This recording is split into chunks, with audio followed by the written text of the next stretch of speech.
Yeah, it's me again. I just wanted to speak a little bit more, some more thoughts. I wanted to speak a little bit here first about what's going on and what I see in the future anyway.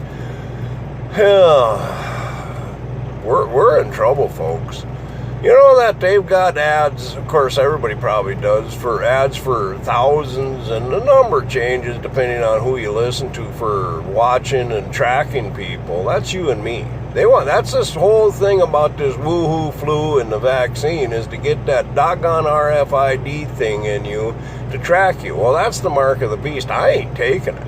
I ain't telling you what to do, but I ain't taking it. If I can have anything to do with my family as the head of the family, I won't let them take it either. You know, people, all my life I've been raised to love this country, to be ready to sacrifice my life for this country. And as I got older, my levels of care is first and foremost God. I get into the Word every day, then it's family, and then it's country or community. And if I'm still willing, nobody relieved me of my oath that I took in December 1974. And I'm still willing to sacrifice myself for my country, because I do love my country. I don't much care for what my government's become. And I want to see a restoration of the Constitution. I'm an anti-federalist. And what that is not somebody that's against the government, but it's somebody that wants a real small, limited government.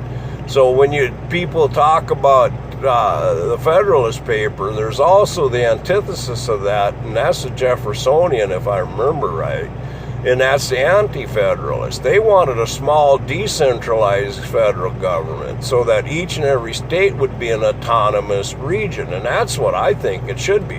What they do here in Tennessee is their business, ain't my business. I mean, other than I come down here and deliver the mail and go back home. But what they do here is their doggone business. And I think what they're doing now with this coming election is the Democrats, not just the Democrats, but let's just put it as the global elitist. The globalists want to destroy America, take us down. And they had planned it for last election because they had set everything up and in motion under Obama, and then everybody expected Hillary to win, but I think they underestimated the number of people. So that even though there's more than ample evidence of millions of illegal votes, they couldn't steal enough.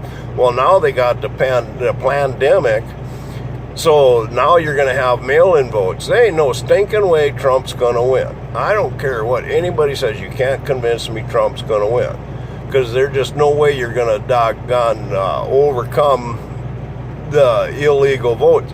I mean, these states that do have mail-in votes already, I've heard things, reports of as many as 20 ballots going into one house. If that doesn't trip alarm, you're pretty stupid.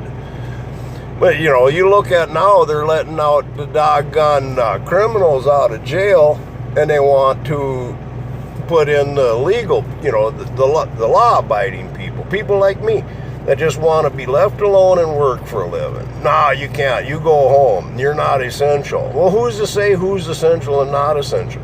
Courts have ruled already. Wisconsin Supreme Court ruled that the lockdowns were unconstitutional. At state levels, Illinois, Washington, and Oregon have also ruled that it doggone violated the Constitution. So people, you better get ready and wrap your head around. Our country's lost. We're being taken down, and you're going to have to be ready to do what you have to do to protect your family. But anyway, God bless.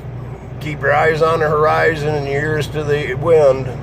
Keep your powder dry and your guns pointing in the right direction. Talk at you later.